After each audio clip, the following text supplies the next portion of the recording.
Assalamualaikum warahmatullahi wabarakatuh. Kami dari kelompok 8, perkenalkan nama saya Hamidah Masro. Saya Beda Sari Siregar. Nama saya Indra Bolon. Saya Indriani Domai. Di sini kami akan membuat video tentang manajemen piutang. Selamat menyaksikan. Baiklah, di sini sebagai pemateri pertama yang akan menjelaskan tentang manajemen piutang. Piutang itu merupakan tagihan kepada pihak lain dengan jangka waktu yang telah ditentukan sebagai akibat adanya penjualan kredit. Tujuan penjualan kredit itu terbagi menjadi dua, yaitu menaikkan volume penjualan dalam satu periode tertentu. Yang kedua, strategi persaingan atau memperbesar market share. Risiko penjualan kredit terbagi dua juga, yaitu yang pertama tidak terbayarnya piutang atau menyediakan adanya dana atau bad debit atau piutang ragu-ragu. Volume penjualan kredit, dana diinvestasikan dalam piutang, dan resiko tidak terbayarnya piutang. Yang kedua itu keterlambatan waktu pembayaran piutang, yang dimana biaya pengumpulan piutang itu atau cash diskon. Dan cara mengatasinya yaitu cash diskon dengan syarat biaya diskon dan tambahan laba. Kebijakan kredit itu merupakan tujuan mendapatkan laba yang optimal dengan risiko minimal. Adapun faktor yang mempengaruhi besar kecilnya investasi dalam piutang itu terbagi menjadi 4. Yang pertama, volume penjualan kredit, yang dimana proporsi penjualan kredit, dana dalam piutang dan risiko serta profit. Yang kedua, syarat pembayaran penjualan kredit terbagi menjadi 2 alternatif, yaitu dengan ketat dan yang kedua dengan lunak. Yang ketiga, ketentuan tentang pembatasan kredit, plafon kredit atau dengan dana dalam piutang, dan makin selektif dan dana dalam piutang juga. Dan yang terakhir itu ada kebijakan dalam pengumpulan piutang, yaitu pengumpulan piutang secara aktif atau biaya pengumpulan piutangnya besar atau dengan syarat biaya tambahan tidak melampaui besarnya tambahan revenue. Pengumpulan piutang pasif. Hal-hal yang terkait dalam pengumpulan piutang dan kebijakan kredit adalah 1. Standar kredit. Kualitas minimum penilaian kredit dari permintaan kredit yang dapat diterima oleh perusahaan. Variabel yang harus dipertimbangkan dalam pemberian kredit. 1. Kualitas piutang dagang yang dapat diterima, jangka waktu periode kredit, potongan tunai untuk pembayaran lebih awal, program pengumpulan piutang. Termin kredit, jangka waktu periode kredit dan potongan tunai yang diberikan jika dilakukan pembayaran lebih awal. Potongan tunai, persentase pengurangan pembayaran dari jumlah bruta penjualan karena pembayaran dilakukan dalam periode perpotongan tunai. Default risk, kerugian dari piutang dagang tidak tertagih yang mungkin terjadi karena pelanggaran standar kredit dan pelambatan waktu pengumpulan piutang.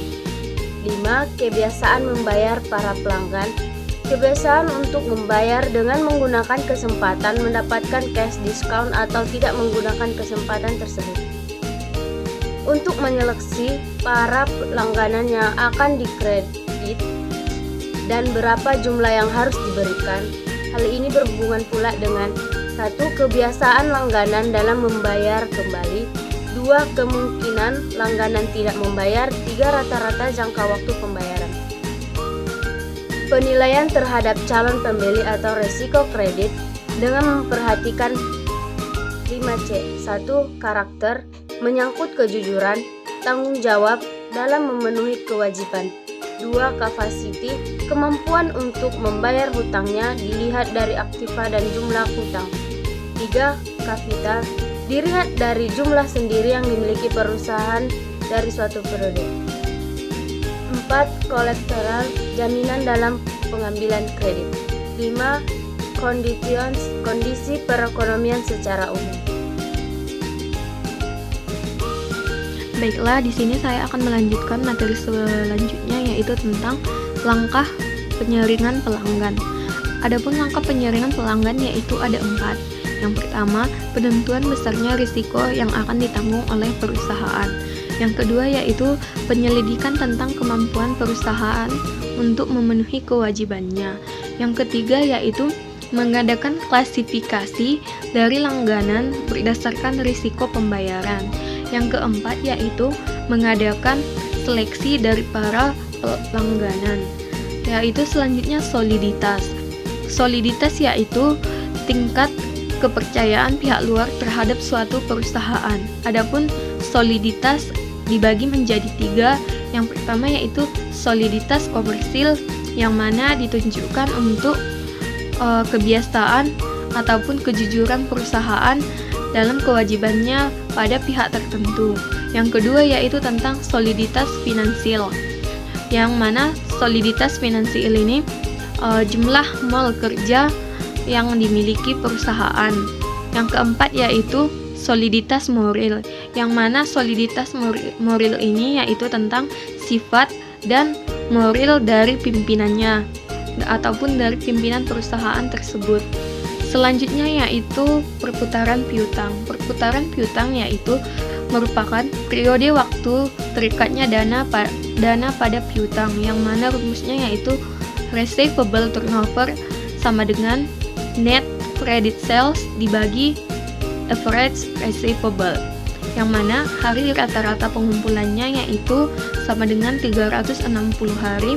Receivable turnover sama dengan 360 dikali receivable per net credit sales. Nah, baru kegunaan hari rata-rata pengumpulan piutang yaitu untuk menilai efisiensi dalam pengumpulan piutang, yang mana di sini dibagi menjadi 2 yaitu yang pertama efisien dan yang kedua inefisien. Baiklah, saya akan melanjutkan materi kami, yaitu tentang budgeting piutang, yaitu membuat estimasi penerimaan piutang atau cash flow, yaitu perlu diperhatikan. 1. Kebiasaan membeli dalam bayar utang. 2. Kebijaksanaan cash atau diskon. 3. Kebijaksanaan piutang atau ragu-ragu. Contoh soal pelanggaran piutang. PTX mempunyai penjualan tahunan sebesar 72 juta. Seluruhnya penjualan kredit. Harga jual kredit yaitu 20 per unit dengan variabel cost 15. Dengan pelonggaran kredit diperkirakan penjualan akan naik 20% atau tambah sebesar 7.200 unit. Sedangkan keuntungan yang disyaratkan untuk investasi pada piutang yaitu sebesar 20%. Rata-rata pengumpulan piutang sebelum pelonggaran kredit 1 bulan, sedangkan setelah pelonggaran 2 bulan diperkirakan bad debit 25%. Apakah kebijakan pelonggaran kredit tersebut layak untuk dijadikan pada piutang tersebut? Jadi dapat kita lihat soal-soal selanjutnya seperti inilah contoh soal debitur piutang.